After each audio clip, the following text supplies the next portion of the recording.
की बात है।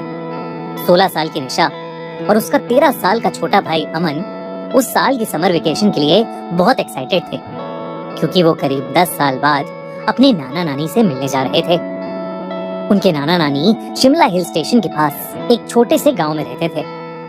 एक पुराना सा खेत वाला फार्म हाउस, जहां कभी भी लाइट चली जाती थी, पर अमन और निशा बहुत एक्साइटेड थे। ये पहली बार था जब वो अपने पेरेंट्स के बिना ट्रैवल कर रहे थे। एक लंबा सफर तय करके उनकी ट्रेन शिमला में रुकी। स्टेशन पर सिर्फ वो दोनों ही उतरे। उतरते ही उन्होंने अपने नाना नानी को देखा और बैग्स उठाकर उनकी तरफ दौड़ पड़े। नाना नानी बिल्कुल वैसे ही लग रहे थे जैसे उनकी यादों में थे, बस अब थोड़े कमजोर हो गए थे।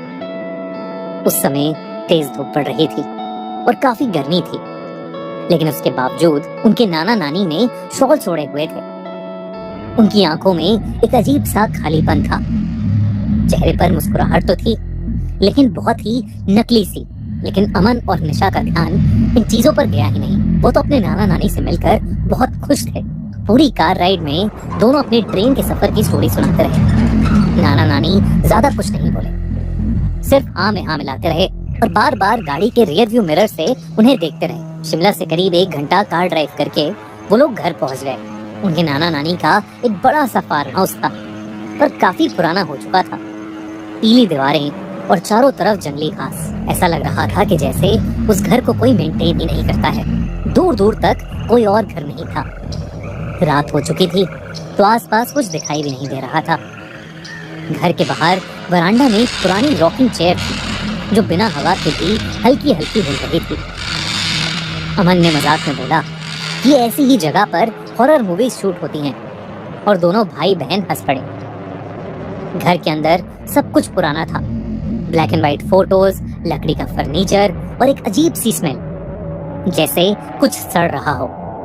जब दोनों ने मुंह बनाया तो नानी मुस्कुराते हुए बोली कि गोबर की स्मेल है, खेतों से आ रही है।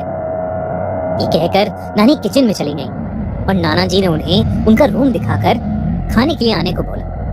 उनका रूम काफी बड़ा था, पर खिड़की से सिर्फ अंधेरा और लंबी घास दिख रही थी। थोड़ी देर बाद नानी ने खाने के लिए बुलाया। सब डिनर के लिए बैठ गए। नाना नानी उनके साथ डाइनिंग टेबल पर बैठे तो सही, पर उन्होंने कुछ खाया नहीं। बस यही रिपीट करते रहे कि वो दोनों कितने खुश हैं कि बच्चे आए।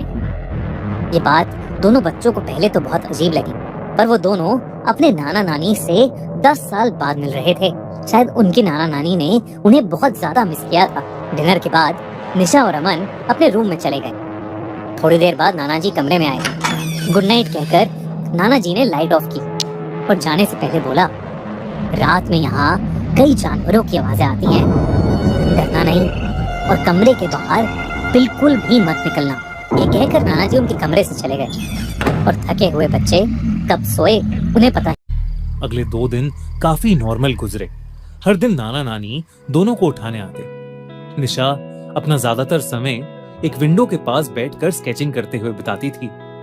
उस विंडो से सिर्फ पेड़ दिखते थे, सारे के सारे एकदम एक जैसे। अमन घर के आसपास घूमता रहता या घर के पीछे के कोने में एक पुराने झूले पर बैठकर अपने वॉकमैन पर गाने सुनते रहता। नाना नानी हर दोपहर ये कहकर घर से निकल जाते कि वो दोनों खेत में काम करने जा रहे हैं, और सीधा रात को वापस आते। घर में एक लैंडलाइन फोन भी था, पर वो खराब पड़ा था, तो वो बच्चे अपने मम्मी पापा से भी बात नहीं कर पा रहे थे। कुछ छोटी छोटी चीजें भी थीं जो थोड़ी अजीब थी, जैसे नाना नानी कभी भी उनके साथ कुछ खाते नहीं थे।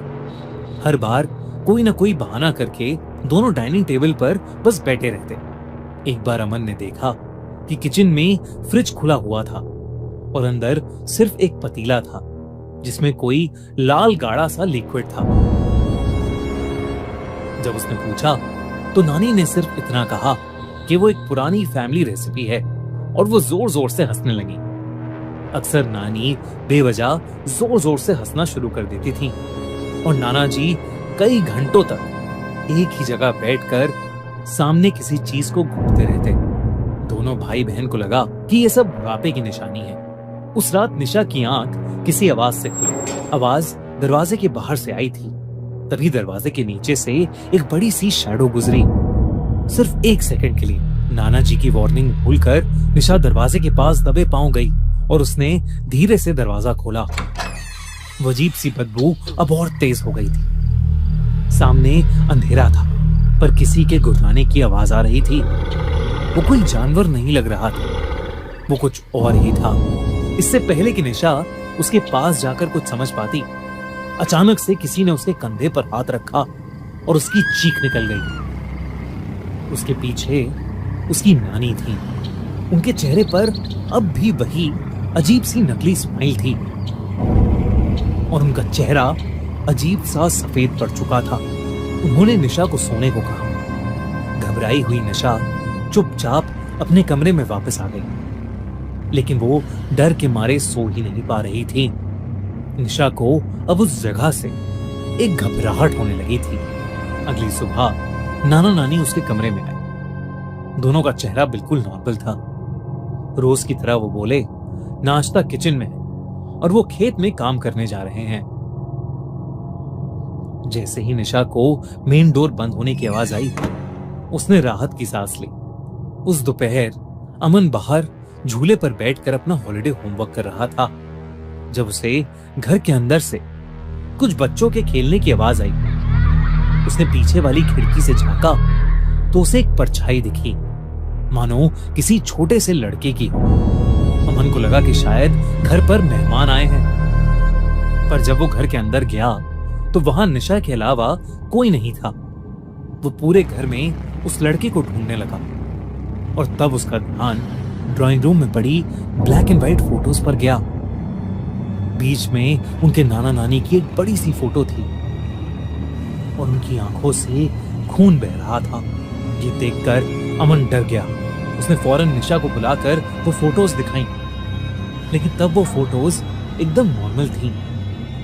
निशा ने भी अमन को अपने साथ हुआ कल रात का किस्सा बताया। दोनों बच्चों के हाथ पैर ठंडे पड़ चुके थे। आखिर चल क्या रहा था उस घर में? घर में टोटल 3 कमरे थे। उनके नाना नानी का रूम फर्स्ट फ्लोर पर था और वो हमेशा ही बंद रहता था। ऐसा लग रहा था कि जैसे वो गंदी सी बदबू उन्हीं के कमरे से आ रही है। उन दोनों ने किसी तरह चाबियों के गुच्छे से चाबी ढूंढकर वो कमरा खोला। दरवाजा खोलते ही उन्हें एक बहुत ही गंदी स्मेल आई। अंदर बेड पर 2 सड़ती हुई बॉडीज पड़ी थी। दोनों अपना मुंह ढककर थोड़ा और पास गए तो निशा ने देखा कि एक बॉडी के गले में वही लॉकेट था जो नानी पहना करती थी। निशा के पैरों तले जमीन खिसक गई। वो समझ गई कि ये लाशें उनके नाना नानी की हैं। पर अगर ये लाशें उनके नाना नानी की हैं, तो वो कौन हैं जिनके साथ वो रह रहे हैं? दोस्तों, ये था इस कहानी का पार्ट 1। इसका पार्ट 2 देखने के लिए सब्सक्राइब करो हमारा चैनल।